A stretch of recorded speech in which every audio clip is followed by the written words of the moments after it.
Alhamdulillahirrabbilalamin. Wassalatu wassalamu ala asyrafil anbiya wal mursalin Sayyidina wa maulana Muhammadin wa ala alihi wa sahbihi ajma'in.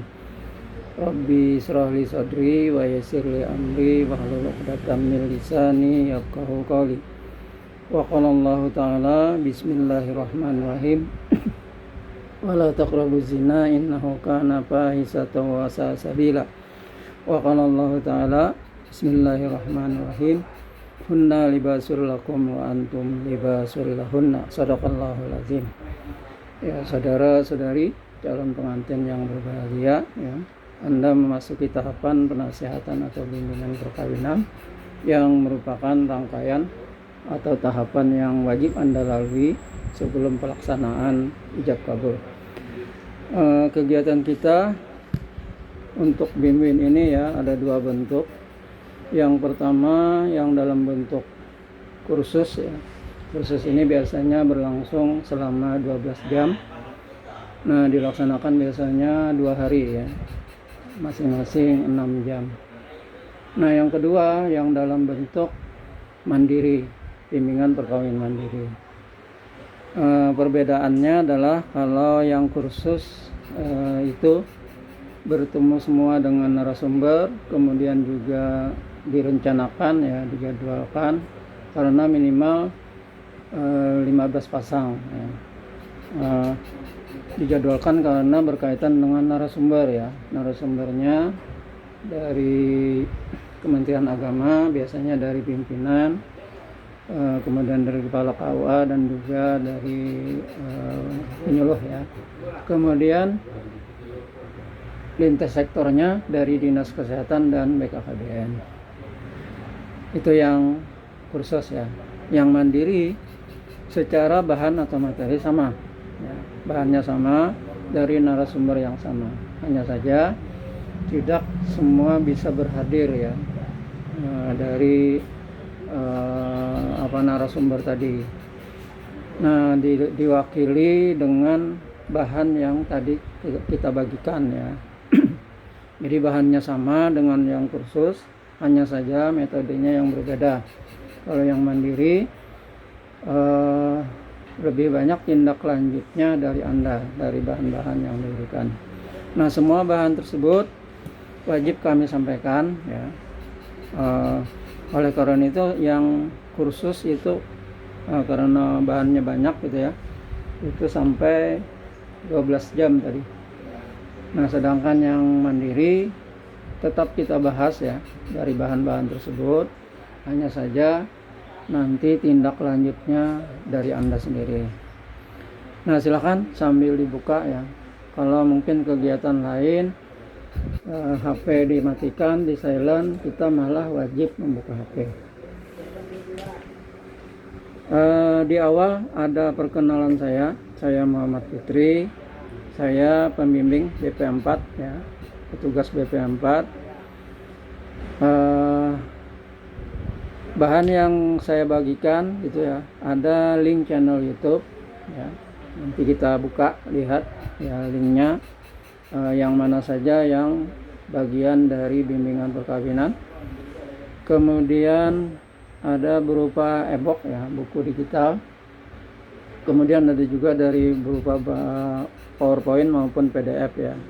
Nah, bahan-bahan tersebut adalah bahan bekal Anda sebagai calon pengantin ya.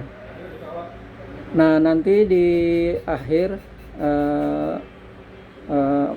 bukan di akhir ya, ada satu video yang wajib Anda tonton nanti, yang judulnya Anda Mau Menikah, Ini Bekal Anda. Nanti boleh Anda beri like atau dislike, silakan. Boleh subscribe dan di kolom komentar bisa memberikan kritik sarannya. Silakan ya untuk perbaikan yang akan datang gitu ya. Nah, kalau tidak memberikan kritik saran, minimal Anda nanti di kolom komentar menuliskan nama Anda dan pasangan Anda, kemudian tanggal menikah dan alamat tempat menikah ya. Jadi kalau menikahnya di KUA cukup balai nikah KUA ya. Kalau di rumah, alamat tempat akad nikahnya. Langsung saja kita teruskan ya. Urut berikutnya, kalau di sini di saya ada link channel YouTube. Ini silahkan diklik. Nanti klik ya.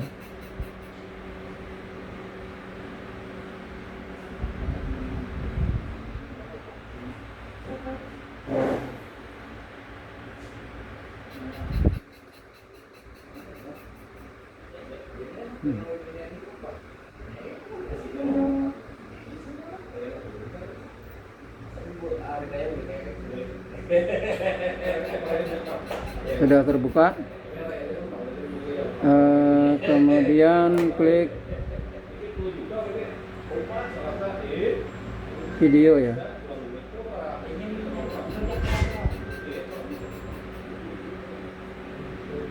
Nah, kemudian klik populer.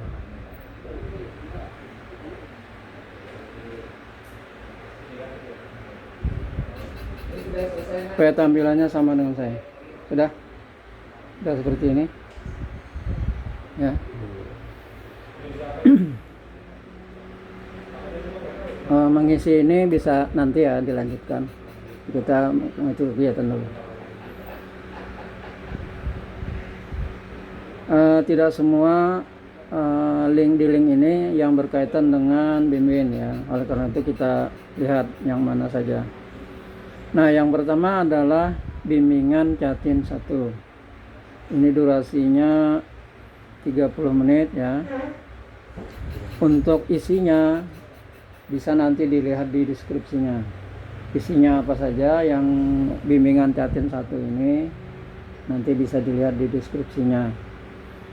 Kemudian yang berikutnya bimbingan Catin 2. Ini durasinya 40 menit. Isinya juga bisa dilihat di deskripsinya ya. Terus kemudian yang berikutnya adalah Anda mau menikah, ini bekal Anda. Ini videonya panjang ya, 1 jam 38 menit. Nah, isinya adalah rekaman penasehatan. Jadi kalau Anda tertinggal atau terlewat ya, Anda bisa menonton video ini.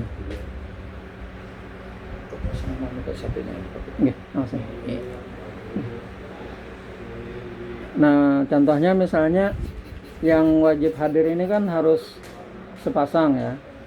Nah, ada yang tidak bisa berhadir misalnya. Nah, masih tetap bisa mengikuti ya. Caranya yang hadir mengirimkan bahan-bahan ini. Nah, termasuk terutama videonya ada, jadi dia bisa nonton. Karena sebenarnya Anda bisa memilih mau di mana Anda penasehatannya. Jadi pernah ada yang perempuannya di Banjarmasin di sini ya, yang lakiannya di Sulawesi. Nah, yang lakiannya mengikuti di Sulawesi, yang perempuannya mengikuti di sini. Atau bisa juga yang perempuannya tidak, yang satunya tidak ke KUA tapi lewat bahan yang diberikan, ya. Karena Anda secara sistem ya wajib mengikuti BIMWIN. Karena kalau tidak setelah mengikuti BIMWIN nanti terbit sertifikat BIMWIN-nya. Dari sana lalu bisa lanjut sampai cetak buku nikah. Kalau tidak mengikuti BIMWIN maka tidak tercetak sertifikatnya, maka tidak bisa lanjut. Nah, itu anunya secara sistem. Berikutnya 2 penyebab ditunda bahkan batal akad nikah. Jadi ada 2 hal ya. Ketika nanti menjelang Anda pelaksanaan ijab kabul, ada 2 hal yang terjadi ya. Nah, kalau ini terjadi maka akad nikah Anda bisa ditunda. Nah, apa dua hal ini ya, di video ini menjawabnya ya. Nah, kita teruskan.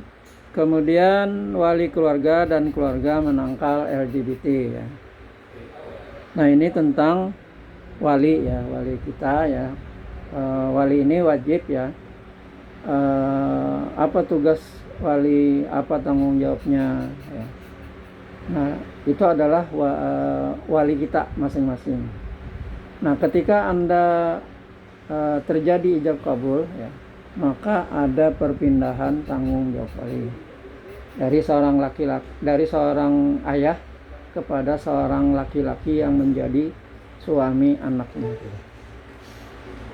Nah ya.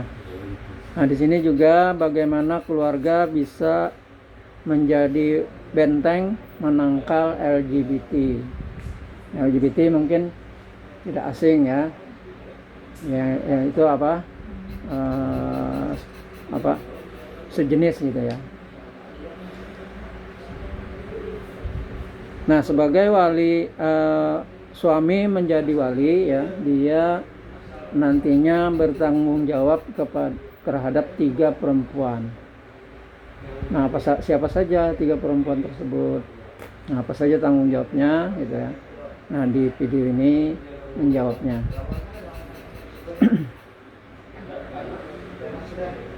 Kita teruskan. Kemudian pendewasaan pernikahan. Nah, ini juga agak panjang videonya, 45 menit ya. Nah, isinya adalah seseorang mau menikah ya, bisa jadi umurnya muda ya, tetapi secara kesiapan dia siap untuk menikah. Ada juga yang katakanlah umurnya sudah sangat dewasa, tetapi ternyata dia belum siap untuk menikah. Nah, jadi video ini ceritanya tentang itu. Nah, kita teruskan. Kemudian ijab kabul. Ini ijab kabul ini contoh pelaksanaan ijab kabul ya, yang dilaksanakan oleh KUA Kertakhana. Nah, di video ini kebetulan yang dilaksanakan adalah pernikahan kepala KUA. Jadi ini bisa jadi referensi bagaimana pelaksanaan ijab kabul ya. Kemudian yang berikutnya amanah mertua. Nah, di sini tergambar ya perpindahan tanggung jawab wali. Tergambar tanggung jawabnya tidak saja dunia tapi juga akhirat. Ya.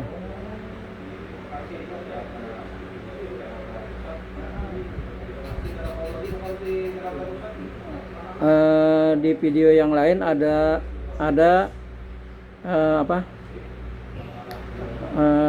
mandi 9. Agak ke bawah ya, mandi 9. Nah, ini tentang mandi wajib ya. Nah, ini sebagai bahan, sebagai referensi ya, bagaimana mandi wajib yang sesuai tuntunan agama.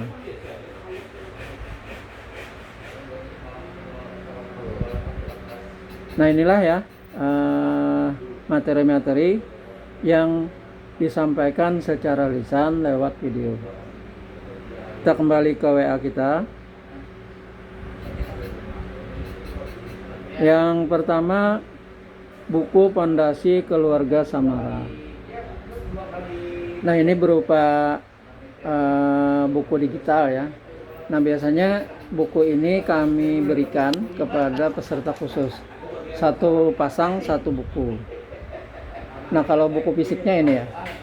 Nah, ini buku fisiknya.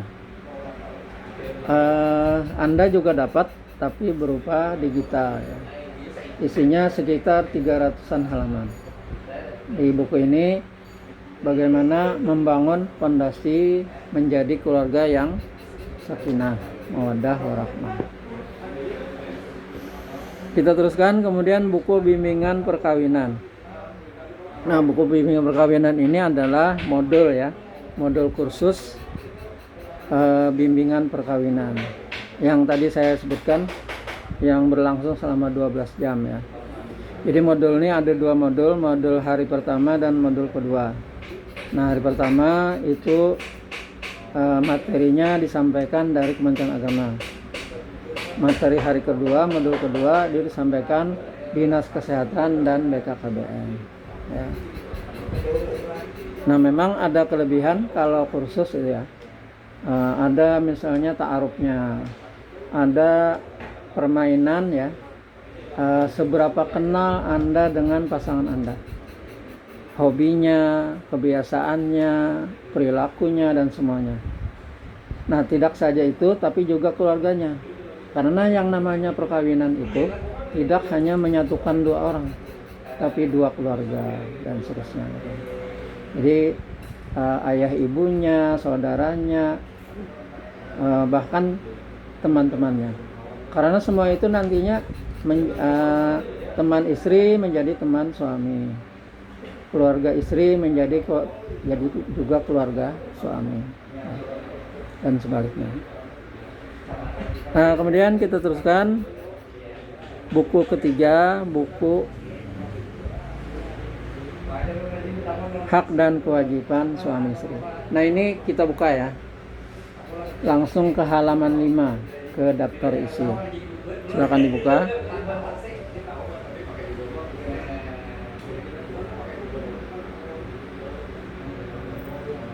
Sudah ketemu halaman 5 yang daftar isi ya.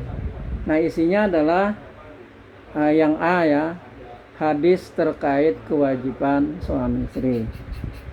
Nah, hadis ini kebanyakan diriwayatkan oleh Aisyah. Aisyah adalah istri Nabi ya. Dari sini tergambar bagaimana Nabi sebagai suami, Nabi sebagai kepala rumah tangga ya. Dari katakanlah mulai bangun tidur sampai tidur lagi, bagaimana Nabi sebagai suami maupun sebagai kepala rumah tangga ya. Kemudian yang B ya, hak dan kewajiban kedua belah pihak. Nah, hak dan kewajiban kedua belah pihak ini ya, yang pertama adalah yang disebut hak istimta ya. Ada yang mungkin tahu apa itu istimta? Yang tahu? Tahu ya. Mungkin kita dari awal dulu ya. Kita sebagai manusia, sebagai muslim, kalau ada ketertarikan, ada hasrat terhadap lawan jenis, itu adalah sunatullah. Sesuatu yang memang semestinya, memang seharusnya. Kalau itu tidak terjadi, maka itu tidak normal, tidak wajar, tidak sunatullah. Itu dulu ya. Nah, dalam agama kita itu tidak dilarang, tidak dimatikan ya. Tetapi ada penyalurannya. Itu satu sisi. Nah, tadi saya ada mengutip ayat Al-Quran ya. Bismillahirrahmanirrahim. Wala taqrabuz zina innahu kana fahisatan wa sa'a sabila. Janganlah kamu mendekati zina. Karena zina adalah perbuatan keji dan jalan yang buruk. Dalam agama kita, dalam ajaran agama kita ya, kalau ada ayat Al-Quran atau Al-Hadis menyatakan larangan, la ya, janganlah atau tidak boleh, itu adalah haram. Nah, dari pengertian ayat ini kita melihat wala taqrabu, janganlah kamu mendekati. Mendekati saja sudah dilarang, diharamkan ya, karena adalah perbuatan keji dan jalan yang buruk. Kalau kita bandingkan dengan tadi bahwa kita sebagai manusia ada hasrat, ada keinginan, ada nafsu terhadap lawan jenis, adalah suatu sunatullah tadi ya.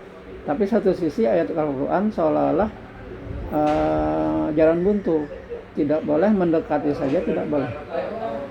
Apa saja yang masuk mendekati? Mendekati itu ya, berdua-duaan, bermesraan, itu mendekati zina. Nah itu dilarang. Nah seolah-olah kan dua hal yang bertentangan ya. Nah jalan keluarnya adalah dalam agama kita ada jalan keluar yang tidak saja boleh, merupakan jalan yang baik, terhormat, bahkan bermartabat. Itu apa? Lewat perkawinan. Nah dalam perkawinan semua itu tidak saja nanti halal, boleh, bahkan halal, bahkan menjadi ibadah ya. Yang disebut dengan istimta. Nah istimta itu adalah hak bermesraan. Jadi melakukannya tidak saja tadi boleh, bahkan halal, bahkan menjadi ibadah. Nah oleh karena itu ada orang menyebut ya, menikah itu adalah ibadah yang sangat panjang dan hampir tidak ada pembatalnya. Kalau kita sholat misalnya, banyak syarat yang dipenuhi. Ya, pakaian bersih, bersuci, ada bacaannya, gerakannya, ada ketentuan-ketentuannya, bahkan ada syaratnya dan ada waktunya. Walaupun misalnya hendak mana sholat zuhur, tapi hari hanya jam 11, maka belum wajib. Kalau ratahan sholat, takantut misalnya, maka batal. Nah sedangkan orang yang menikah, itu tadi ibadah yang sangat panjang. Begitu terlaksana ijab kabul, maka sudah dimulai ibadah yang panjang. Istri senyum kepada suami, suami senang, menjadi ibadah. Apapun yang dilakukan, memberi nafkah misalnya itu adalah kewajiban, tapi juga sekaligus menjadi sedekah, menjadi ibadah. Nah apa saja yang dilakukan oleh suami istri yang istilahnya melaksanakan kewajiban atau membuat senang pasangannya, itu menjadi ibadah. Dan hampir tidak ada pembatalnya. Pembatalnya adalah hanya kalau terjadi cerai ya. Nah jadi dalam hal ini hak istimta ini tidak saja menjadi hak ya, tapi juga sekaligus kewajiban. Nah begitupun ada larangan dalam istimta ya. Nah yang pertama, larangan pertama adalah hubungan ketika haid. Bukan hubungan ketika haid, bukan hubungan ketika haidnya yang dilarang ya, atau istimtanya waktu haid yang dilarang, bukan. Yang dilarang adalah cuma satu, penetrasinya. Jadi hubungan suami istrinya saja.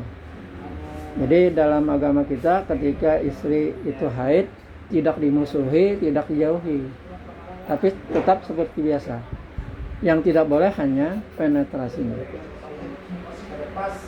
Yang kedua, tidak boleh menjima pada dubur. Itu juga hanya dua hal ini yang dilarang. Jadi kalau zaman sekarang ya, mungkin saja ada yang menyoal, kenapa gerang kada boleh menjima pada waktu haid. Nah secara medis, secara ilmiah gitu ya, terjawab ya. Padahal mungkin kalau kita sebagai muslim ya, begitu ada larangan, kita sami'na wa ata'na, kami mendengar, kami taat, kada menyoal. Karena pasti ada larangan, pasti ada hikmahnya. Nah kalaupun tadi menyoal tadi ya, terjawab, sekarang terjawab gitu ya. Ketika wanita itu sedang haid, dia dalam kondisi yang pertama tidak nyaman, ada mungkin sakit perut atau yang intinya tidak nyaman. Yang kedua, ketika haid itu kan sedang mengeluarkan darah kotor ya. Kalau terjadi penetrasi, bisa jadi alat kelamin laki-laki bisa iritasi, bisa infeksi, bisa terkena darah penyakit. Nah lalu ketika sudah sudah masuk, dia lalu secara normal misalnya di luar haid dia berhubungan dengan istrinya yang asalnya sudah infeksi tadi ya, sudah ada di penyakit, tertularlah ke istri ya. Nah itu yang pertama ya. Kemudian ketika haid itu tadi dalam kondisi yang tidak nyaman. Nah sedangkan hubungan suami istri adalah itu penyaluran yang semestinya sama-sama dinikmati ya. Dalam hal ini bisa aja dia tidak bisa, si istri bukan menikmati tapi malah tersiksa. Nah kemudian kalau dari hubungan itu hamil, maka akibatnya tidak saja bagi suami istri tapi juga bagi anaknya, pasti ada dampaknya terhadap anaknya. Nah anaknya bisa aja misalnya mudah sakit, kena udah penyakit dan seterusnya ya, tertular akibat percampuran tadi ketika haid. Jadi kadang mesti selalu misalnya karena jajan di luar, karena berhubungan dengan orang lain ya, tidak selalu, tidak mesti seperti itu. Bisa jadi terjadi karena haid tadi ya.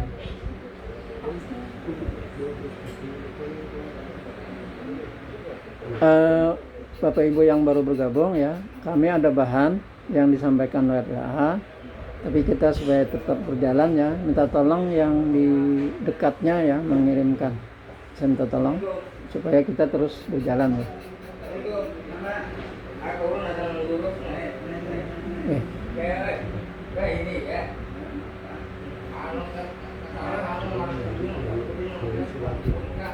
Bisa minta nomornya ke Eno ya, nanti dikirimkan.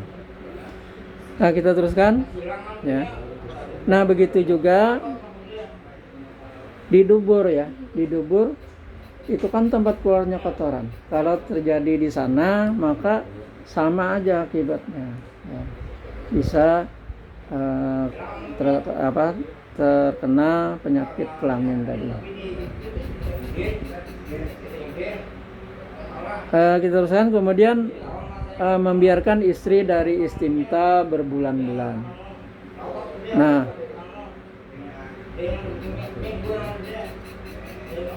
Nah kembali ke awal tadi ya. Satu sisi tadi jalan buntu tadi ya. Kemudian satu sisi sunatullah, ada hasrat dengan lawan jenis. Lalu ada jalan keluar berupa pernikahan tersalurkan.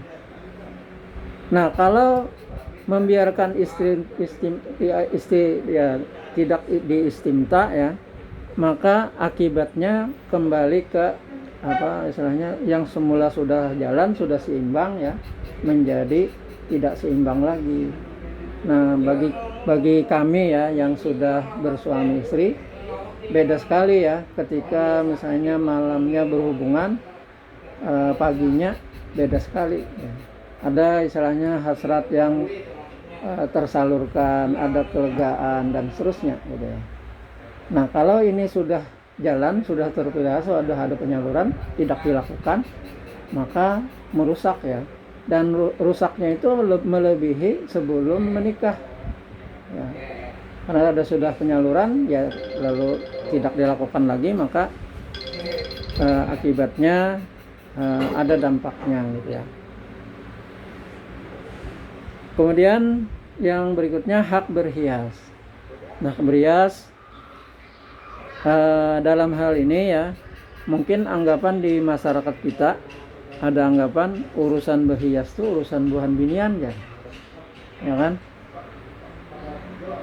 Nah ini masuk dalam bab hak dan kewajiban kedua belah pihak. Nah artinya bahwa hak berhias ini tidak saja bagi wanita, tapi juga bagi pria ya, bagi suami maupun bagi istri ya. Hanya saja memang ada batasan ya dalam hal berhias ini. Nah dalam hal berhias ini misalnya tidak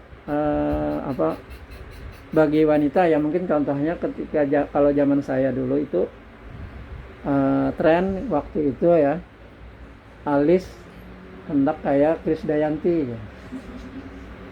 Nah lalu kebanyakan wanita hendak mencukur alisnya, membentuk baru mirip alis Krisdayanti. Nah yang namanya alis sebenarnya itu adalah identitas kita masing-masing. Coba aja Anda bandingkan ya, Anda berdua sama-sama wanita, alisnya sama lah, beda kan, yang lain-lain pasti tidak sama. Nah dalam hal ini kalau misalnya alis dirubah ya, paling tidak sesaat ya, beberapa waktu suami bisa kadepin anduk. Nah, karena ada perubahan. Nah, inilah yang dimaksud ya, suatu yang sudah ditakdirkan, suatu yang sudah menjadi identitas kita ya, itu tidak boleh dirubah. Nah kecuali misalnya yang katakanlah memperbaiki ya, misalnya sumbing gitu ya, operasi sumbing itu boleh gitu ya. Tapi kalau yang sudah misalnya yang wajar, yang bagus saja dirubah gitu ya, itu yang tidak boleh. Nah hal-hal lain juga ada di sini ya, yang mana saja yang dibatasi dalam hal berhias. Nah tujuan berhias ini terutama adalah untuk menyenangkan pasangan. Jadi kadahannya misalnya hendak tulakan, hendak ada acara, hanya berhias, hanya dandan dan seterusnya. Tapi terutama adalah untuk menyenangkan pasangan. Nah, bagi istri misalnya berharum-harum, istilahnya ya berhias, berpakaian minim misalnya untuk misalnya menyenangkan suami. Itu sesuatu yang malah semestinya gitu ya.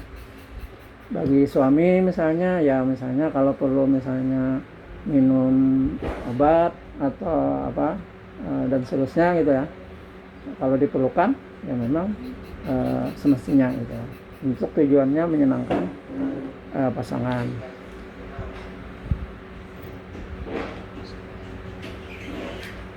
Kemudian ketiga ya, hak saling mewarisi.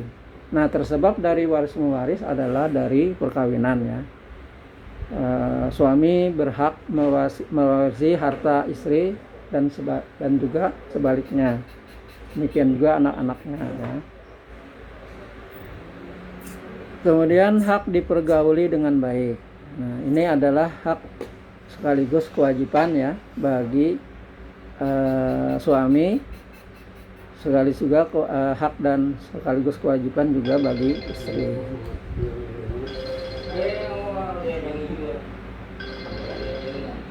Sudah dikirimkan?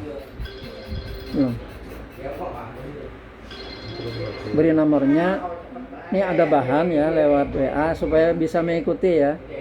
Jadi kada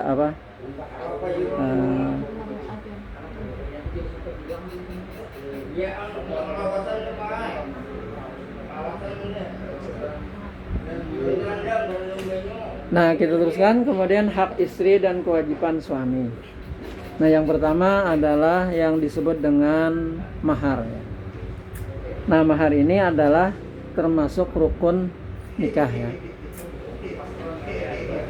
Nah sifatnya mahar, ada yang mungkin menganggap mahar itu ya nafkah gitu ya.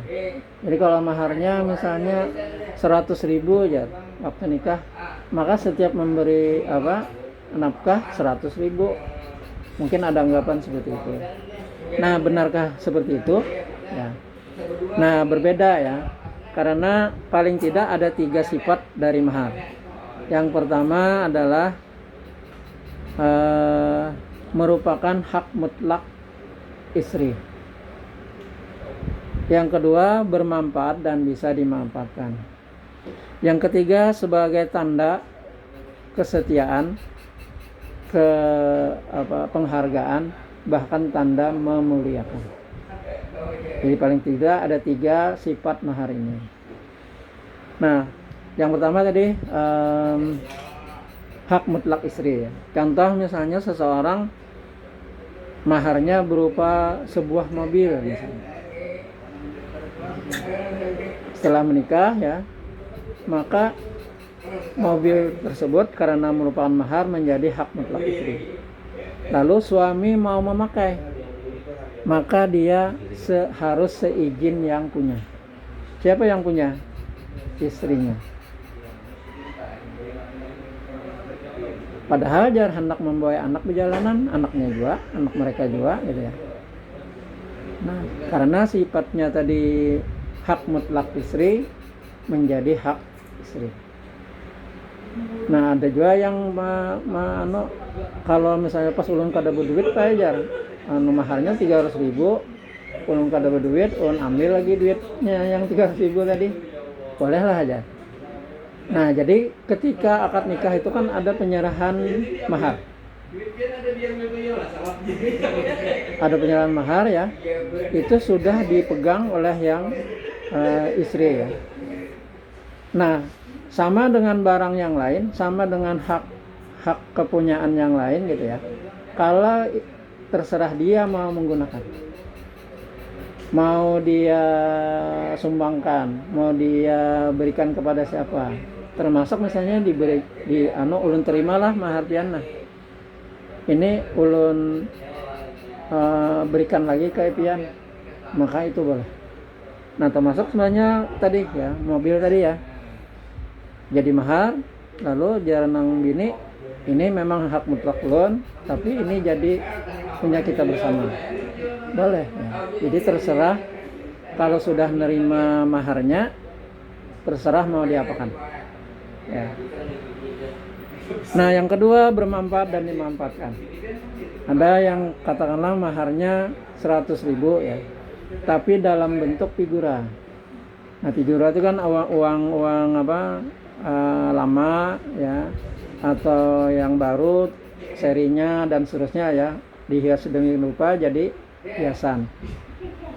Nah, ini harus ada tetap menyediakan uang sejumlah mahar. Kenapa ya? Karena misalnya hendak dia belanjakan, maulah dicabutinya duit tadi ya, karena hendak dibelanjakan, haknya terserah inya gitu ya. Nah, ini jalan keluarnya tetap menyediakan sejumlah uang mahar tadi ya. Figuranya tetap bagus, tetap istilahnya sebagai kenangan, sesuatu yang hendak diabadikan. Bahkan kan bisa jadi kebanggaan ya. Jadi bisa aja karena bangga dengan cucu. Nah, dulu kami cuy waktu nikah maharnya berupa figura ini, nah sampai ini ada barangnya gitu ya. Atau pernah terjadi juga, kalau namanya suami istri kan pasti ada konflik. Nah, terjadi pertengkaran ya, nyaring sampai kedengaran tetangga ya, tiba-tiba diam ya, tiba-tiba diam.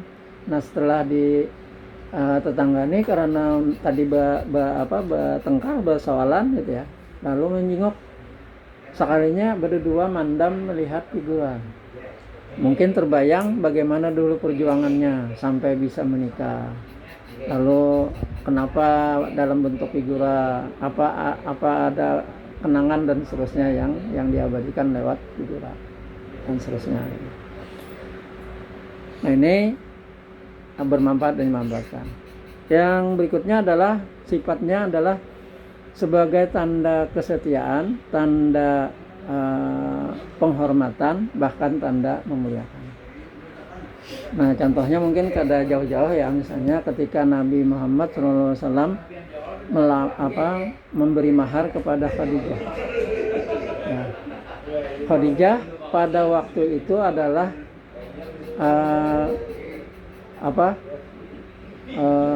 wanita terkaya di Mekah. Jadi seluruh kekayaan orang Mekah gitu ya dikumpulkan, baru setara dengan kekayaan Khadijah. Nah, Nabi lalu karena Khadijah adalah orang yang terpandang, terhormat ya, maka beliau juga maharnya setara gitu. Nah, beliau memberikan mahar, kalau kendaraan istilahnya senilai Mercy ya. Jadi unta emas, kuda emas gitu ya, yang maharnya sebagai tanda memuliakan dari istrinya. Oleh karena itu juga bagi suami yang katakanlah hendak memuliakan istrinya, dia bisa saja memberikan mahar yang mahal, yang langka, yang tidak semua orang sanggup atau punya. Ya, karena tujuannya dia mau memuliakan. Atau mahar itu sebenarnya kesepakatan kedua belah pihak. Ya. Jadi bisa saja ada juga yang maharnya berupa benda yang bagi orang lain tidak berharga, tidak ada nilainya. Tapi bagi mereka sesuatu yang berharga, sesuatu yang hendak diabadikan, menjadi kenangan dan seterusnya. Nah, ini mahar ya. Nah, yang berikutnya adalah nafkah. Nah, dari sini kita lihat ya, nafkah itu ada dua jenis, nafkah lahir dan nafkah batin. Kemudian ada kadar nafkahnya. Ya. Nah, dalam buku ini ada memang kadarnya ya, kadarnya seberapa ya, misalnya makanan, pakaian, tempat tinggal dan seterusnya, itu ada memang kadarnya. Ya. Tapi ukurannya sebenarnya adalah sepatutnya, sepantasnya, sewajarnya. Ya, mungkin bagi orang lain, oh patutlah, pantaslah, wajarlah. Tapi bagi mereka patut, pantas, wajar. Dan terpenuhi misalnya minimal kadar minimal kadar minimal nafkah. Ya. Nah, dalam hal ini tidak saja berupa harta ya, termasuk juga tadi nafkah batin. Jadi ada juga yang katakanlah hiper ya, ada juga yang dan seterusnya. Nah, ini tadi sepatutnya, sepantasnya, sewajarnya. Nah, kemudian yang suami tidak memberi nafkah. Nah, ada dua pengertian ya. Bisa jadi karena memang suami tidak melaksanakan kewajiban. Tapi bisa juga istri dalam hal ini dalam tahapan hukuman khusus. Jadi harus dilihat dari dua sebab ya. Bisa dua sebab ini. Nah, lebih jauh nanti kita bahas. Yang ketiga, dipergauli dengan baik ya. Lalu yang keempat, dipenuhi kebutuhan biologisnya. Nah, kebutuhan biologis sebenarnya tidak selalu, tidak mesti hubungan suami istri. Ya. Istri merasa disayangi, dihormati, dilindungi, ya. Itu adalah juga kebutuhan biologis. Ya. Nah, suami merasa betah di rumah, merasa tentram, merasa nyaman, ya, di rumah, itu juga adalah kebutuhan biologis. Jadi tidak selalu, tidak mesti hubungan suami istri. Kemudian diperlakukan secara adil bersama para istrinya. Nah, biasanya ketika materi ini ya, mesem buan minian. Nah, dalam agama kita memang ya dimungkinkan bagi suami itu untuk berpoligami. Dimungkinkan. Tetapi harus terpenuhi ya, harus bisa syarat-syaratnya.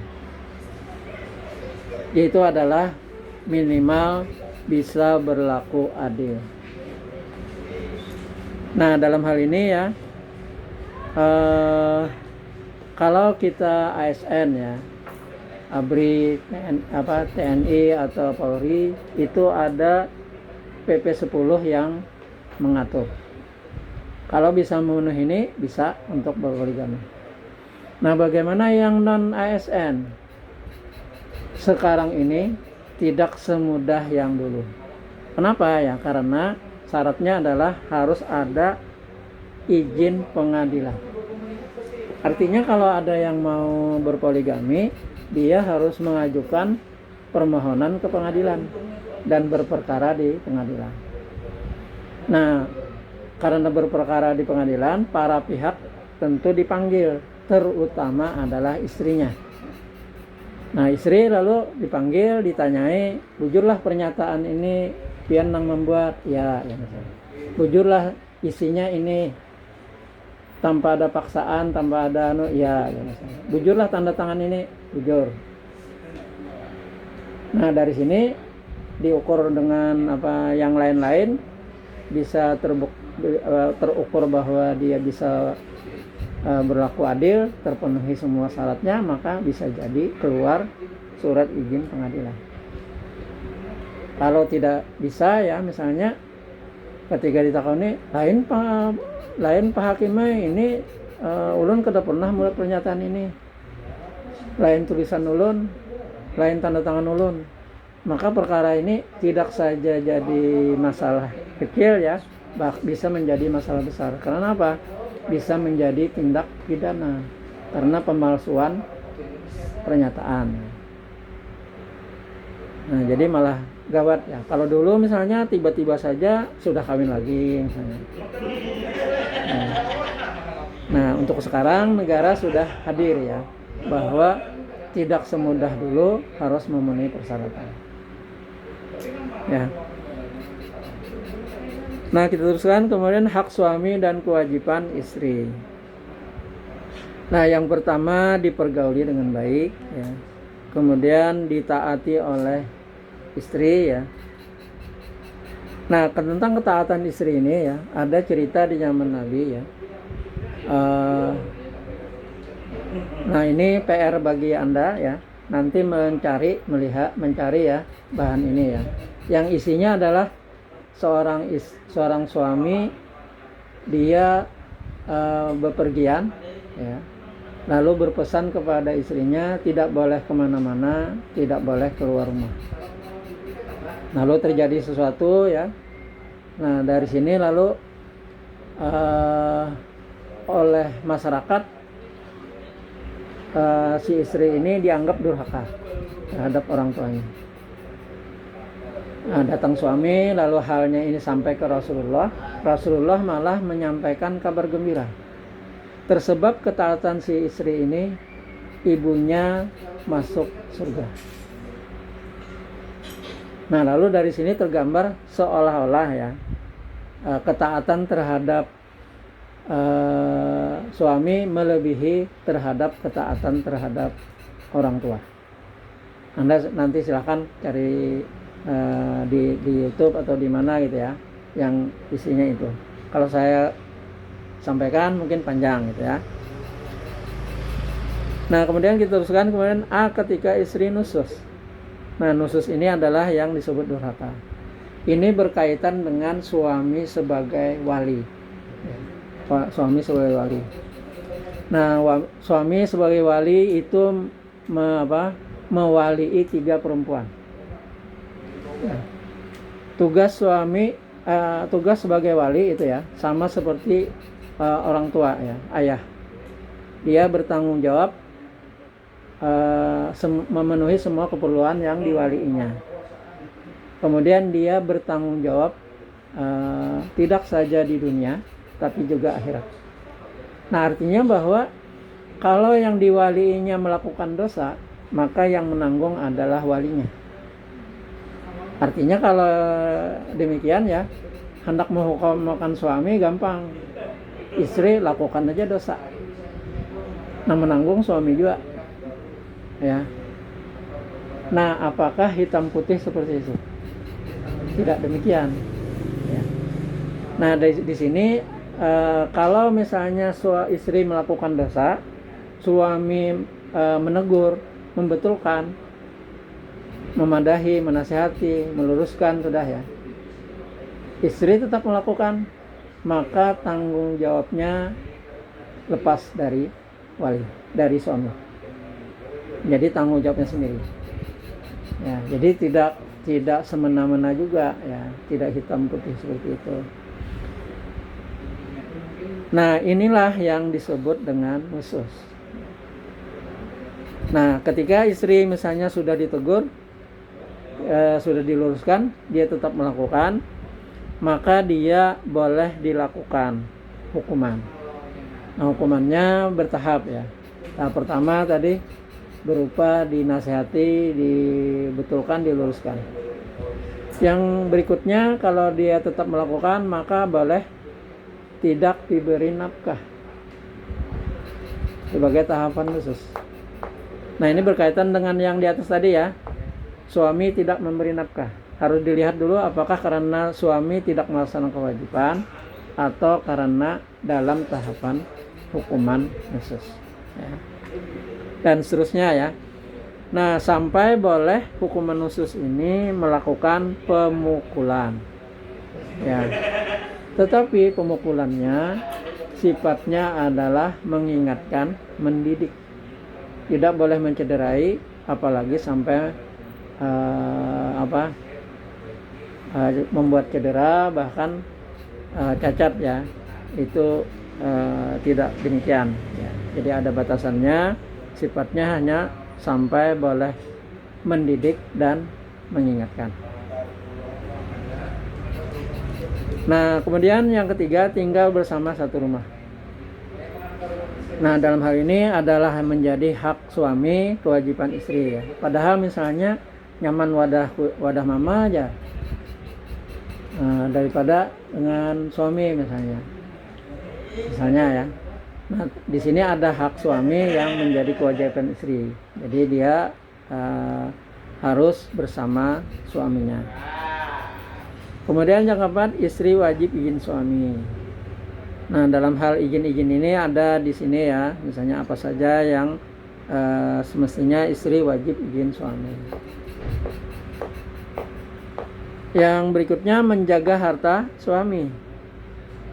Nah, termasuk sebenarnya misalnya dalam hal-hal yang kayaknya sepele, yang kecil. Katakanlah misalnya ada suatu benda yang menjadi kesayangan suami ya. Padahal misalnya barangnya sudah buruk, sudah kada layak dan seterusnya, tapi menjadi kesayangan suami. Maka istri kada boleh misalnya, oh ini dibuang aja atau diberiakan atau apa gitu ya. Nah, itu termasuk adalah menjaga harta suami. Nah, apalagi hal-hal yang memang berharga gitu ya.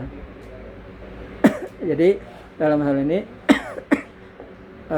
kelihatannya mungkin sepele, kada tapi kalau itu merupakan harta kesenangan dari yang menjadi kesenangan suami gitu ya, maka itu juga harus termasuk yang dijaga.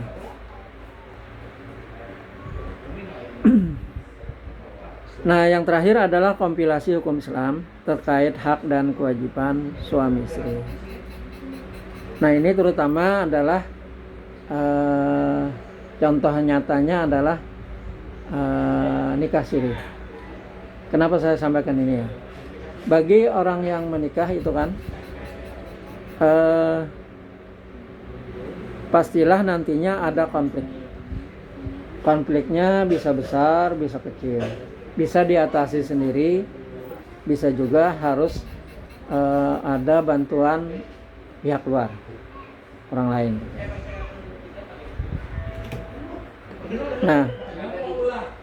Nah, contoh yang sering terjadi adalah tidak terlaksananya kewajiban, atau istri tidak dinafkahi, atau bahkan ditelantarkan. Nah, dalam hal ini istri bisa menuntut hak-haknya. Nah, ini tadi tahapannya ya, bisa diselesaikan sendiri misalnya. Kalau bisa selesai gitu ya. Kalau tidak bisa minta bantuan pihak luar, misalnya ke KUA ya. Jadi tugas kami BP4 itu tidak saja untuk misalnya orang yang mau menikah, tapi juga berjalannya pernikahan.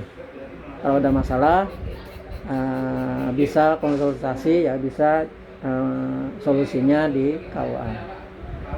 Nah, kalau katakanlah tidak bisa selesai, sampai boleh ke pengadilan. Nah, di pengadilan karena hendak berperkara ya di pengadilan, maka ada menyampaikan berkas, terutama adalah buku nikah. Nah, yang nikah siri tadi tidak ada buku nikah, oleh di mata hukum ya, dalam pandangan hukum, kalau tidak ada buku nikah, bahwa itu tidak pernah terjadi adanya pernikahan, maka kada bisa diproses, kada bisa dibantu, kada bisa diselesaikan. Karena dalam pandangan hukum tidak pernah terjadi adanya pernikahan. Walaupun misalnya tetangganya bujur, nah kami tahu tuh tetangga kami bujurnya suami istri, atau keluarganya bujur, kami waktunya nikah, kami saksinya, ada gambarnya dan seterusnya. Ya. Tapi tadi karena tidak ada buku nikah, ya, maka di mata hukum dianggap tidak pernah terjadi adanya pernikahan. Ya. Jadi kadakawa menuntut haknya. Nah, dalam hal inilah ya negara hadir ya untuk terjaganya hak dan kewajiban kedua belah pihak. Nah, kita mungkin faktanya di masyarakat kita ya, berapa banyak yang nikah siri itu suami istrinya kada diberi nafkah, ditelantarkan ya. Bahkan dengan mudahnya dicerai. Mbah di WA-nya, aku cerai kan, talak 3, selesai, kada kawan atau apa. Dan itu sampai misalnya ketika meninggal kada dapat waris, dan seterusnya ya. Nah, belum yang sehari-hari yang misalnya urusan membuat akta kelahiran dan seterusnya ya bagi anak gitu ya, urusan anak sekolah, apalagi sampai anak umroh atau haji, kada kawa ya. Jadi rugi sekali bagi yang nikah siri. Dengan mudahnya tadi ya dia dilanggar hak-haknya, tidak bisa menuntut haknya dan seterusnya. Nah, ini ya tentang hak dan kewajiban suami istri. Ya, silakan ya kalau ada yang mau ke belakang, urusan ke belakang dan seterusnya ya. Kita sambil jangan ditahan ya, jangan di apa. Kita kembali ke WA kita.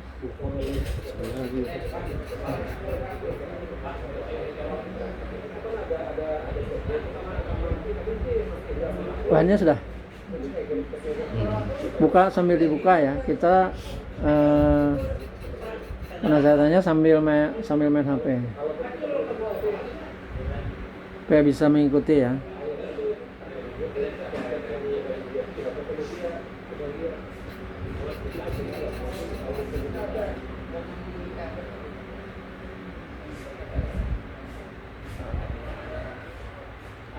Kemudian keempat ya,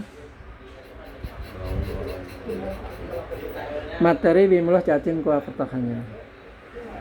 Ini juga silakan dibuka ya. Nah, jadi sebenarnya dalam hal ini ya kita mencoba memberikan bahan yang lengkap. Ada yang maunya atau lebih familiar berupa penyampaian secara lisan, maka kita ada videonya. Ada yang maunya lengkap ya, dari pendahuluan sampai daftar pustaka ya, itu kita juga ada bukunya ya, yang berupa e-book tadi ya, dari pendahuluan sampai daftar pustaka.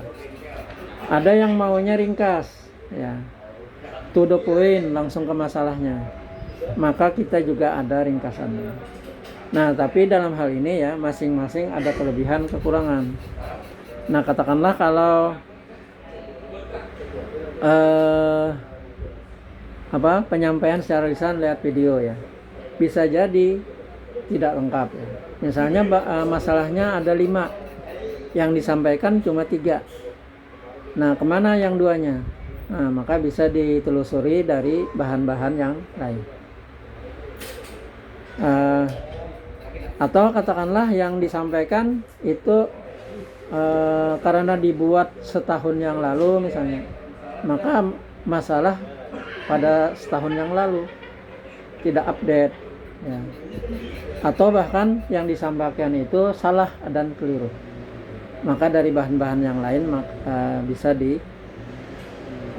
dikonfirmasi ya. Nah, demikian juga yang ringkasan ini ya. Nah, silakan dibuka ya. Di ringkasan ini setelah judul itu ada persiapan menikah. Ya. Nah, di sana ada 4 kesiapan ya. Kesiapan biologis, finansial, mental, dan agama. Nah, padahal ini kalau kita lihat ya, ini minim penjelasan dan minim contoh. Nah, di sini kan hanya ringkas ya. Misalnya kesiapan biologis, umur cukup, sehat jasmani dan rohani, organ seksual tidak ada yang disfungsi. Nah, ini kan tidak ada penjelasan, tidak ada contoh. Nah, padahal 4 masalah ini adalah masalah yang sangat penting ya.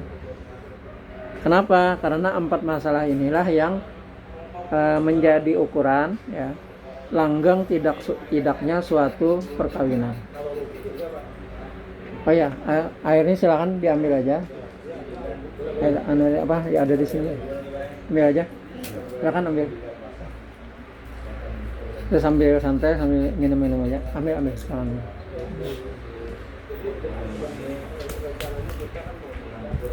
Nah, isi yang lain ya, misalnya niat menikah ya. Nah, ini juga penting ya. Kita dalam agama kita, innamal a'malu binniyat.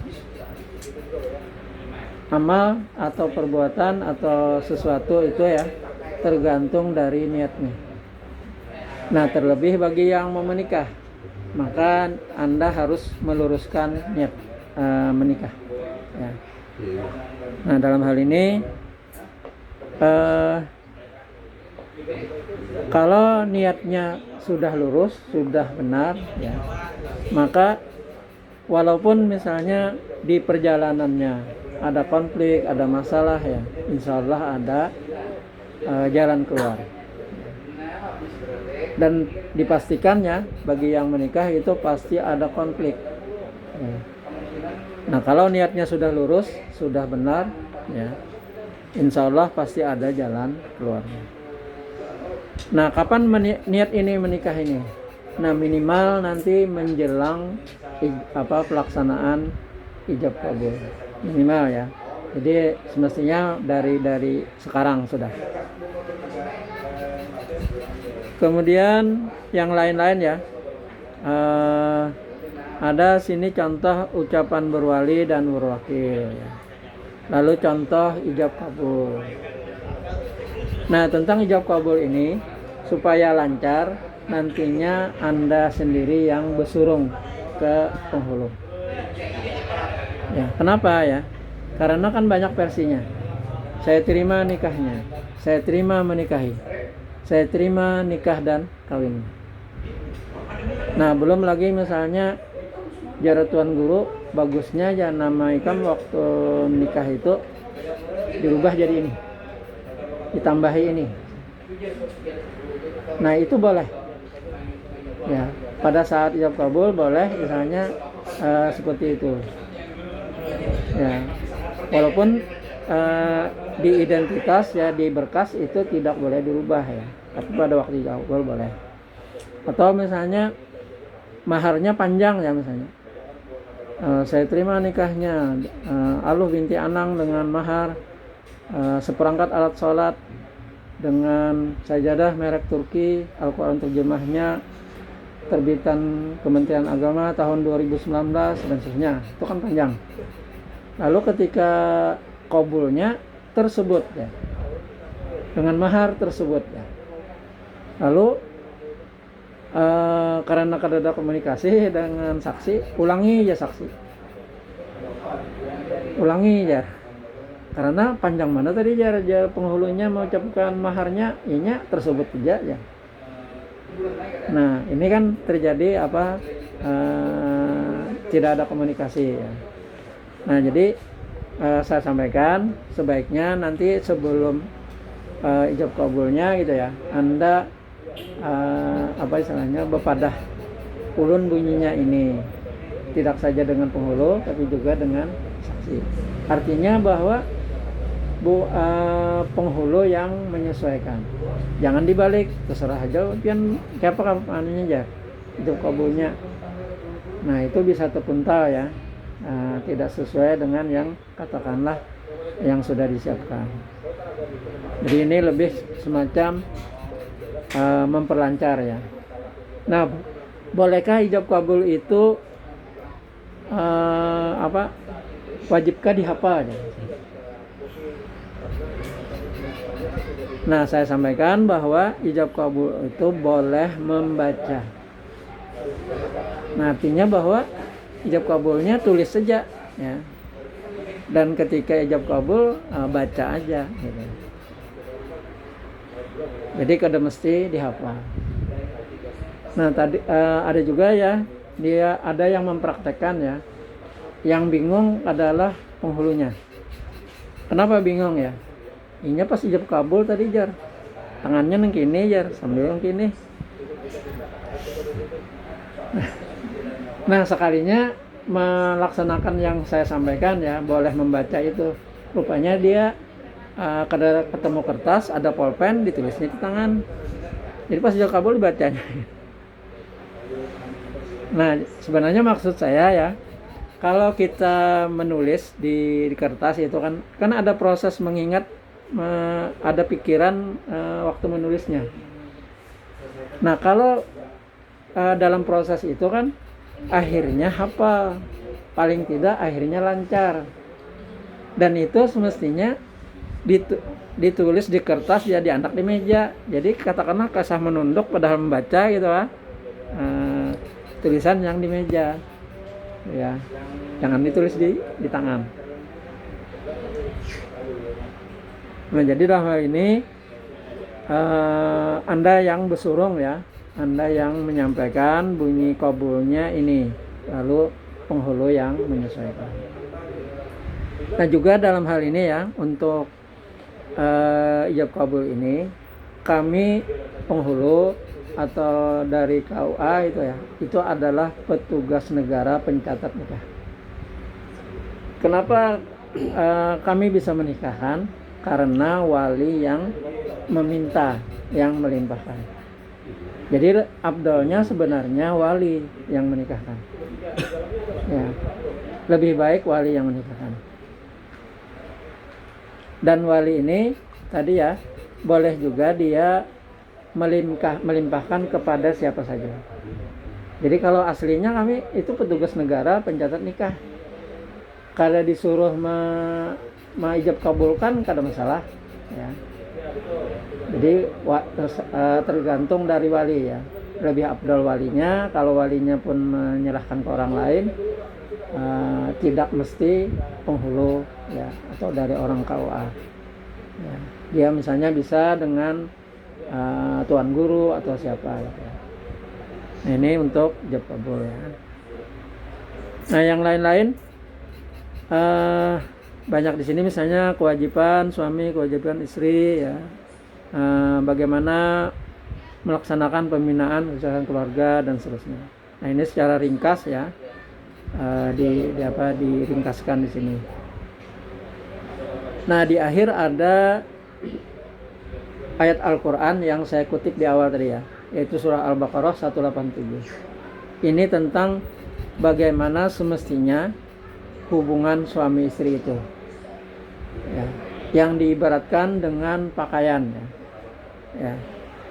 Nah, di sini ada 3 hikmahnya ya, maknanya karena yang diibaratkan seperti pakaian tadi ya. Nah, ini lebih jauh Anda nanti bisa mendalaminya ya.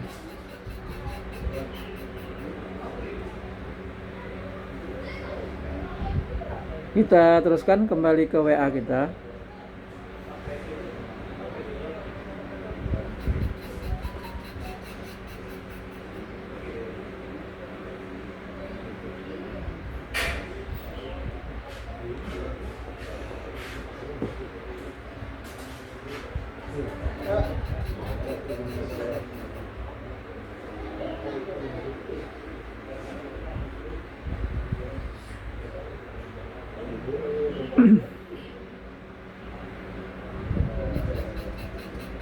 Kelima adalah pedoman maslahah tidaknya menikah. Nah, ini kita buka juga. Silakan dibuka.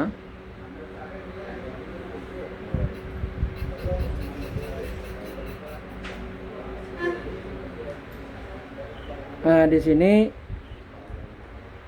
nantinya Anda bisa mengukur sendiri ya, termasuk yang mana Anda. Apakah Anda lebih maslahah untuk menikah sekarang gitu ya, atau lebih pas, lebih maslahah untuk menunda, bahkan lebih maslahah untuk tidak jadi. Nah, ibarat kita di Banjar ini ya, bekelahi bedahulu ya, bekelahi bedahulu artinya keputusan akhir ya, keputusan akhir ada dari Anda sendiri ya, untuk mengantisipasi ya kalau sudah terjadi pernikahan ya. Nah, ini diantaranya adalah bisa dilihat dari 4 kesiapan ya. Yang pertama adalah kesiapan biologis. Nah, yang A adalah cukup umur ya, sesuai dengan syariat agama dan aturan negara. Dalam hal ini minimal masing-masing berusia 19 tahun. Nah, katakanlah yang perempuan belum sampai 19 tahun, maka belum boleh untuk menikah. Ya. Yang B, sehat jasmani dan rohani. Anda harus tahu persis kesehatan jasmani dan rohani Anda, dan termasuk pasangan Anda. Karena nantinya ketika sudah ijab kabul ya, konsekuensi hukumnya adalah sebagai suami istri ada tanggung jawab ya, kewajiban melayani, merawat dan saling menanggung. Kemudian yang C-nya, benar seorang laki-laki dan benar seorang perempuan. Ya. Jadi betul-betul tulen sebagai seorang laki-laki, sebagai seorang perempuan, dan tidak disfungsi secara seksual. Nah, karena dalam hal ini seseorang menikah ya sah dan boleh kalau dia tujuannya supaya terhindar dari zina misalnya, lalu bisa memenuhi kebutuhan biologis. Dia bisa wajib, bisa sunat, dan seterusnya, tergantung dari kondisinya. Jadi boleh. Dan dalam hal ini ya, untuk kesiapan biologis ini banyak terjadi sebab ya langgeng atau tidaknya suatu perkawinan. Kita teruskan kemudian kesiapan finansial. Nah, kesiapan finansial yang A ya, adanya sumber penghasilan yang cukup. Kemudian yang B, mandiri secara keuangan ya, tidak lagi ditanggung orang lain atau orang tua. Jadi mandiri secara keuangan. Kemudian yang ketiga, konsisten dalam hal mengelola keuangan. Jadi dalam hal ini orang berumah tangga itu bisa diibaratkan seperti perusahaannya. Kalau perusahaan misalnya pengeluaran lebih besar dari pemasukan, maka perusahaan bisa kacau, bahkan bangkrut. Nah, rumah tangga juga demikian. Nah, bisa juga nah, dalam hal ini satu sisi sebenarnya secara keuangan cukup ya, memadai gitu ya, tapi salah dalam mengelola. Tidak bisa memilih ya, tidak bisa yang mana yang wajib dipenuhi, mana yang bisa nanti, atau antara primer dengan sekunder ya. Nah, banyak yang terjadi juga ya dalam hal ini, yang katakanlah kenapa bercerai ya, karena masalah ekonomi ya. Padahal mungkin satu sisi secara keuangan cukup ya atau memadai, tapi karena salah dalam mengelola ya bisa jadi tadi ya seperti perusahaan tadi ya bisa bangkrut. Nah dalam hal ini sebenarnya secara bahan dan materi ya ini sangat penting ya, semestinya ada bagaimana manajemen keuangan gitu ya dalam rumah tangga.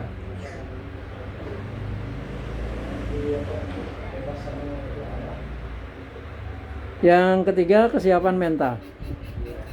Nah dalam hal ini sadar diri ya. Yang pertama sadar diri, peran, fungsi, tanggung jawab dan kewajiban sebagai suami maupun sebagai istri ya. Jadi sadar peran kita ya, fungsi kita, tanggung jawab kita dan kewajiban kita sebagai suami maupun sebagai istri.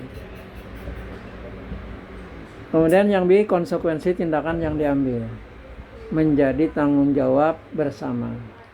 Jadi keputusan yang dilakukan oleh suami ya tidak saja jadi tanggung jawab suami, tapi juga berdampak menjadi tanggung jawab istri. Begitu juga yang istri ya melakukan tindakan hukum ya, maka dia tidak saja bagi dirinya tapi juga bagi suaminya. Kemudian yang C ya, mengembangkan sikap tahabbub, yaitu cinta, setia dan kasih sayang. Nah Anda tentu sudah ada modal ini ya. Tentu Anda menikah ini karena urusan cinta dan kasih sayang dan kesetiaan. Nah ini harus terus dikembangkan ya, terus dipelihara dan dilestarikan. Kemudian yang di ta'awun, saling tolong menolong dalam kewajiban rumah tangga. Nah dalam hal ini dalam suami istri ya tidak ada misalnya bepantang ya, misalnya oh itu kan kewajiban istri, lalu suami kadang mau tahu misalnya, kadang mau membantu gitu, atau sebaliknya.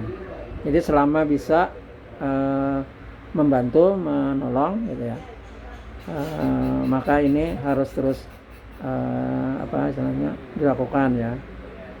Nah contoh misalnya sudah aja jua istri memasak sebentar hari gitu ya, sekali-kali suami memasak misalnya, atau sudah jua istri bertetapas misalnya, suami mendadayakan barang atau memetikiakan misalnya, dan seterusnya ya. Nah demikian juga dengan hal-hal yang lebih besar ya. Yang E, tasawur, saling bermusyawarah dan komunikasi yang baik. Nah dalam hal ini artinya bahwa antara suami istri saling tahu, saling tidak ada rahasia, tidak ada yang disembunyikan. Nah kita misalnya pernah melihat ya, misalnya di media sosial ya, pasangan sedang makan-makan di kafe ya. Jadi yang lakiannya sebenarnya hendak mengambil minuman, tapi karena di parak situ ada HP biniannya, langsung diambil oleh biniannya. Lalu adegan berikutnya kayak kesisipuan, lalu akhirnya ditinggalkan oleh pasangannya. Ini kan lalu tergambar dari situ. Oh, kira-kira ini ada rahasia rahasia cakanya diambil diambil lakiannya, ketahuan rahasianya gitu dan seterusnya. Nah, di sini kan artinya bahwa tergambar ada sesuatu yang dirahasiakan, disembunyikan. Nah, contoh lain misalnya seorang suami pulang ke rumah ya, mandak HP, tetamu bantal, teguring. Nah, kira-kira apa? Nah, kalau dalam pandangan saya ya, berarti mungkin saja tidak ada sesuatu yang disembunyikan oleh anak laki. Karena khawatirnya misalnya bilanya aku guring misalnya, timbul dibukanya HP ku, ketahuan rahasia ku dan seterusnya. Nah, jadi dalam hal ini bahwa bagi suami istri semestinya tidak ada yang disembunyikan, apa adanya saja, ya, tidak ada yang dirahasiakan. Nah, juga komunikasi yang baik. Jadi dalam hal ini ada yang mungkin mengukur ya, 80% orang kawin itu ngobrol jaga wiannya. Ya. Antara suami istri tuh ngobrol ya, 80% ya kegiatannya ngobrol ya, penderan aja gitu ya. Nah, termasuk misalnya dalam hal komunikasi ini sikapnya ya. Kalau misalnya dengan orang lain aja misalnya ya baik ya, santun, beradab dan seterusnya, semestinya apalagi ya dengan pasangan kita. Kemudian yang F ya, ta'afi. Ya, ta'afi adalah tidak sungkan minta maaf dan memaafkan. Artinya kalau misalnya memang suami salah, maka tidak sungkan untuk minta maaf. Ya. Nah, semua ini dalam hal kesiapan mental ini ya bisa mengokohkan keutuhan rumah tangga. Jadi kalau ada masalah, ada konflik ya. Nah, dengan mengembangkan kesiapan mental ini ya biasanya bisa diselesaikan sendiri kalaupun ada masalah.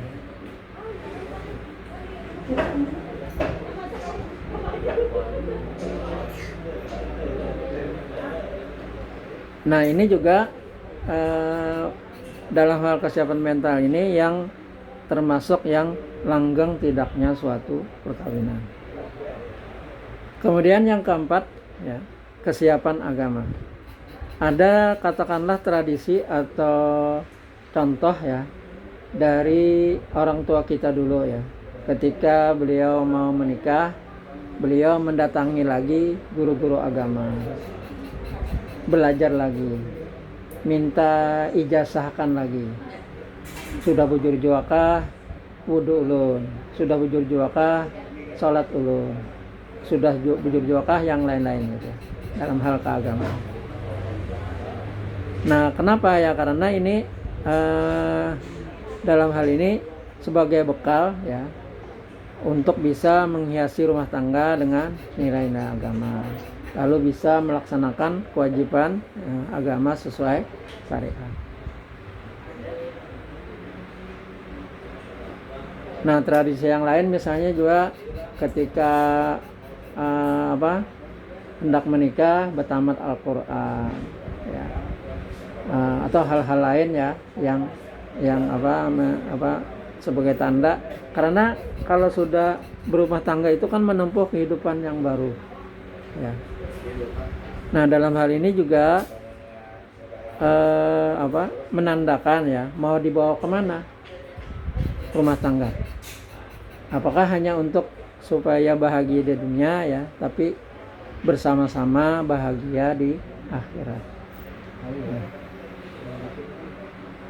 Nah, dari 4 ini ya Anda bisa mengukur sendiri termasuk yang mana ya.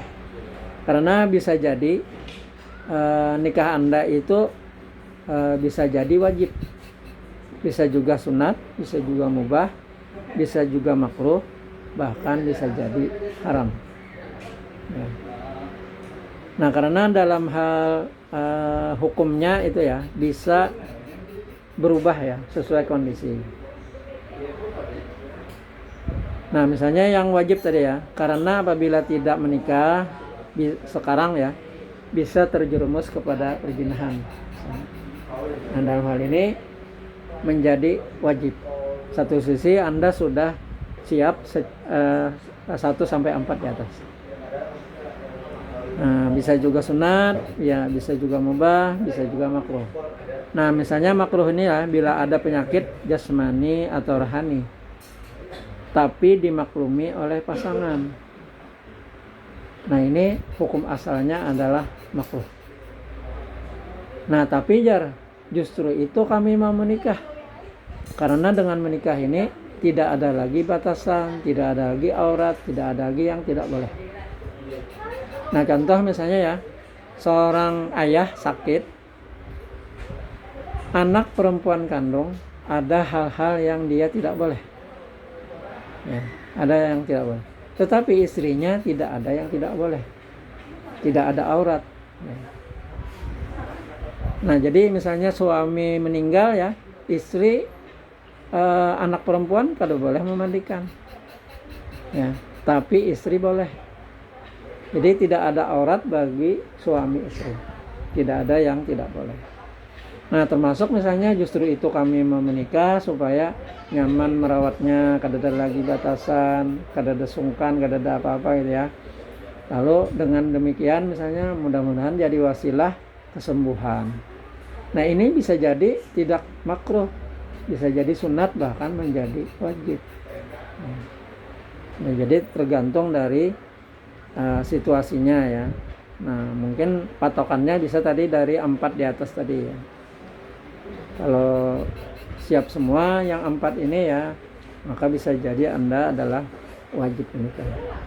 Nah, dari sini Anda bisa memutuskan sendiri termasuk yang mana. Apakah Anda lebih maslahah untuk menikah, atau lebih maslahah menunda, atau bahkan lebih maslahah tidak jadi menikah. Jadi tadi seperti tadi ya, bekelahi berdahulu. Jadi sudah tahu ya masalahnya. Jadi sudah dihakuni gitu ya, dan seterusnya. Nah, ini ya, kita kembali ke WA kita. Kemudian yang ke-7,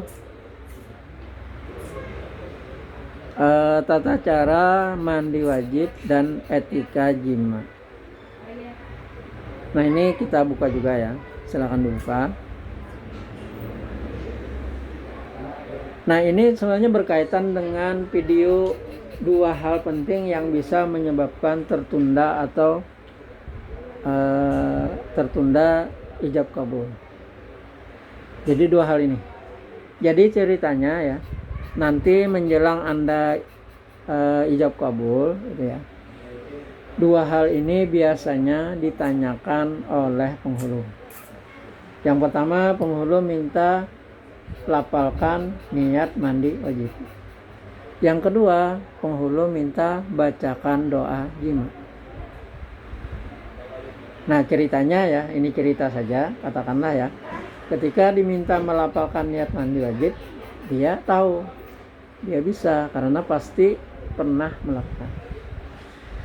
Tapi kemudian ketika diminta membacakan doa jima, dia malah balik nanya, apa itu penghulu? Nah, ya penghulu itu kada tahu lah ini, kada tahu penghulu. Naham ya penghulu. Kalau demikian kita tunda ijab kabulnya. Nah, pertanyaannya, kenapa penghulu gara-gara cuma doa jima menunda ijab kabul?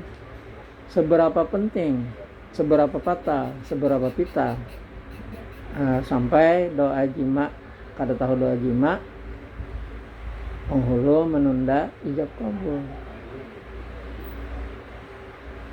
Nah, sebenarnya jawabannya ada di video yang 10 menit ya, yang 2 hal penyebab ditunda atau tidak jadi akad nikah. Nah, pertanyaannya, apakah kita bahas ya, atau cukup menonton videonya?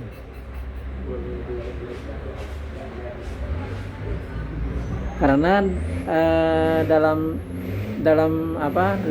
hal ini ada jebakan Batman-nya.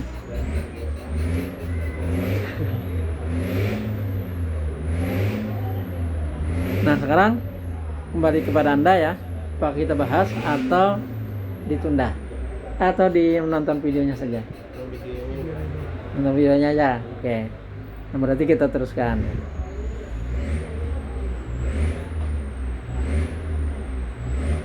Kemudian yang 8, doa jima. Nah, ini doa jima ada 3 ya. Ketika sebelum, ketika ejakulasi, ketika sudah selesai. Nah, minimal Anda doa pertama ya, doa yang pertama. Kita teruskan kemudian 9 ya, memenuhi kebutuhan dan mengelola keuangan keluarga. Nah, ini sebenarnya sedikit sudah dibahas tadi ya di ketika kesiapan finansial tadi ya. Nah, kalau di sini lebih banyak berupa misalnya kiat-kiat, tips ya, bagaimana memenuhi kebutuhan keluarga. Sini juga misalnya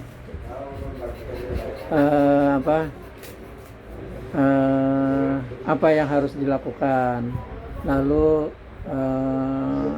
bagaimana berinvestasi ya.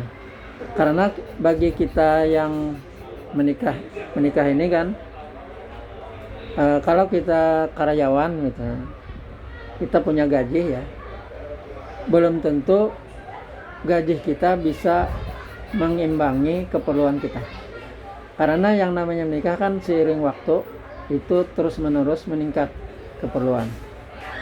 Kalau di awal misalnya kita masih bisa tinggal di pondok mertua indah ya.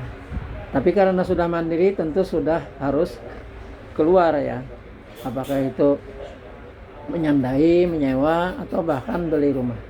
Nah, ini kan perlu perencanaan. Lalu punya anak, bagaimana memenuhi keperluan anak ya, seiring waktu juga misalnya anak mulai tumbuh ya, masuk sekolah dan seterusnya ya. Maka seiring waktu juga keperluan itu terus menerus meningkat. Nah, ini kan perlu perencanaan, perlu diatur ya sedemikian rupa ya.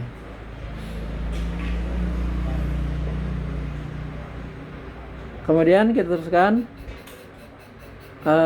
sebenarnya 10, 11, 12 itu ada ya. Itu bahan dari Dinas Kesehatan ya. Tapi di akhir ada saya anukan lagi ya, kesehatan reproduksi. Jadi kesehatan reproduksi dan stunting ya sebenarnya yang dari Dinas Kesehatan. Nah, lalu yang 13, 14 itu dari BKKBN ya. Dari sana buku saku generasi berencana. Nah, generasi berencana ini kalau selama ini kita tahu ya, kalau buhan BKKBN itu urusan 2 anak cukup ya. Nah, padahal tugas mereka lebih lagi ya. Nah, nama lembaganya aja kan keluarga berencana dan keluarga sejahtera. Jadi bagaimana merencanakan keluarga, bagaimana mensejahterakan keluarga. Jadi kada sekedar 2 anak cukup. Nah, contoh misalnya kalau kelahiran itu terkendali, dampaknya bagi pemerintah adalah mudah melaksanakan pembangunan ya, dan seterusnya gitu ya. Nah, juga di sini yang materi ke-14 ya, peran ayah di 1000 hari pertama kehidupan. Nah, dalam agama kita sendiri ya, peran ayah itu lebih besar sebenarnya dalam pola asuh ya kepada anak dibanding istri. Selama ini kan terbalik ya, seolah-olah istri yang lebih banyak perannya, tanggung jawabnya gitu. Tapi dalam hal ini sebenarnya peran ayah ya, pola asuh ayah yang banyak mempengaruhi bagaimana anak.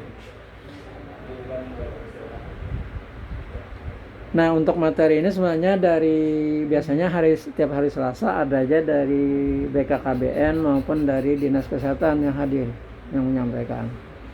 Nah, tapi karena sampai sekarang tidak datang gitu ya, jadi saya mungkin menyampaikan yang saya tahu ya, sekilas. Sebenarnya ya saya dapat dari penyampaian dari Dinas Kesehatan dan BKKBN juga. Nah, ini diawali ketika Anda mengisi LC Mil.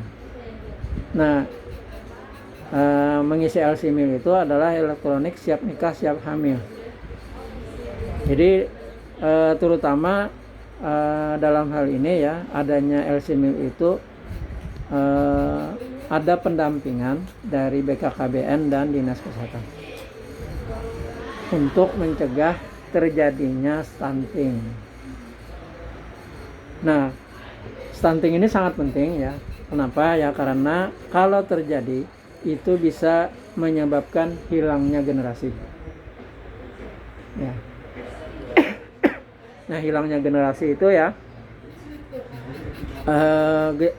cirinya ya, ketika anak itu lahir, anak ini ada kecenderungan ketika dia lahir, dia misalnya berat badannya kurang dari normal, dimensinya kurang dari normal, maka ada kecenderungan. Ya, kecenderungannya adalah yang pertama, dia mudah sakit, mudah kena penyakit. Yang kedua, dia IQ-nya bisa di bawah. Karena stunting tadi ya, karena stagnan, tidak berkembang. Yang ketiga bisa jadi adalah adanya disabilitas. Kalau secara fisik mungkin seketika bisa terpantau ya. Nah, yang jadi masalah itu apa? Secara rohaninya. Karena lahirnya tadi di bawah normal. Nah, oleh karena itu program ini, pendampingan ini, mereka sebenarnya programnya 3 bulan sebelum ijab kabul. Jadi ketika Anda mendaftar hendak menikah, idealnya sebenarnya 3 bulan kemudian baru bisa dilaksanakan ijab kabulnya. Karena harus didampingi dulu oleh Dinas Kesehatan dan BKKBN. Nah, pendampingan mereka ya dari Dinas Kesehatan memeriksa kesehatan reproduksi. Kalau ada masalah, kalau ada yang harus diperbaiki ditangani, maka harus diperbaiki ditangani. Kemudian kalaupun misalnya tidak masalah itu ya, dari BKKBN misalnya kalau menunda dulu untuk punya anak, maka dari BKKBN bisa memberikan layanan ya, misalnya dan bisa jadi kalau ada kuotanya bisa jadi gratis gitu ya. Katakanlah kan kalau pil ya, kalau suntik atau IUD itu kan berbayar. Tapi kalau ikut program mereka bisa jadi adalah gratis. Dan kita patut bersyukur ya, pemerintah lengkap menyediakan. Bayangkan ada posyandu balita, ada posyandu remaja, bahkan ada posyandu lansia. Nah, khusus yang mau menikah lebih lagi ya, dilakukan pendampingan selama 3 bulan. Ya. Nah, jadi ini semestinya dimanfaatkan. Dan begitu tadi Anda mengisi LC-MIL, maka data Anda masuk dalam program pendampingan. Nantinya mungkin dari mereka secara aktif ya menghubungi Anda.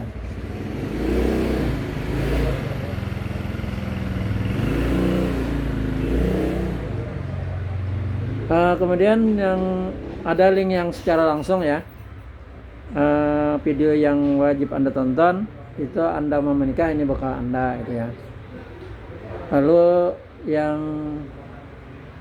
ada juga link ya, link untuk aplikasi berkah nikah. Nah, aplikasi ini ya isinya adalah bahan-bahan calon pengantin ya. Di sana ada bahan kiat-kiat, bahan-bahan, bahkan ada konsultasinya. Dan ini buatan khusus penyuluh ya, Kabupaten Banjar. Mungkin di KUA lain tidak ada, atau di kabupaten lain tidak ada ya. Nah, ini nanti silahkan Anda unduh ya, silahkan Anda gunakan. Nah, secara keseluruhan ya semua bahan sudah kami sampaikan dan sudah kita bahas, walaupun tidak semua secara detail. Nah, jadi relatif kegiatan kita sekarang ini sudah selesai.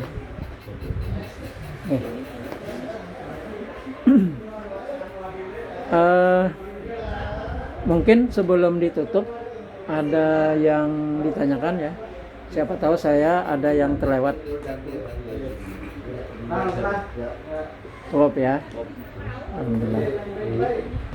Nah, bahan-bahan ini juga kami maksudkan ya. Yang pertama adalah katakanlah jadi kado kami. Memang kewajiban kami ya bagi dan menjadi hak dari orang yang mau menikah gitu ya. Adanya pembekalan ini, adanya bimbingan ini. Jadi semua kuah orang catin yang mau menikah wajib mengikuti. Dan bisa jadi di setiap kawa itu ya tidak disampaikan tidak ada bahan yang diberikan, hanya penyampaian secara langsung. Nah, jadi dalam hal ini adanya bahan ini ya katakanlah Anda ya mengikuti hari ini, kira-kira sepulang dari sini apa yang masih Anda ingat? Besoknya dan seterusnya apa yang masih Anda ingat? Kalau hanya mengandalkan yang disampaikan kami secara lisan. Tapi dengan adanya bahan ini Anda tinggal membuka lagi, menonton lagi. Dan bahan-bahan ini ya tadi kami sampaikan katakanlah jadi kado kami ya. Dan ini boleh Anda bagikan kepada siapa saja yang memerlukan. Ya, karena bisa jadi ya di kawah lain tidak diberikan bahan ya, hanya penyampaian gitu. Jadi ada kawan atau yang lain yang katakanlah tidak ada bahannya, boleh Anda berikan.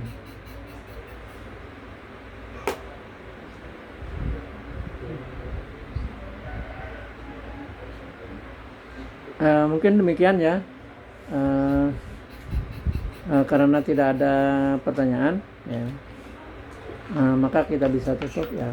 Dan sebelum ditutup, kami mewakili pimpinan, mewakili kawan-kawan di KUA ya.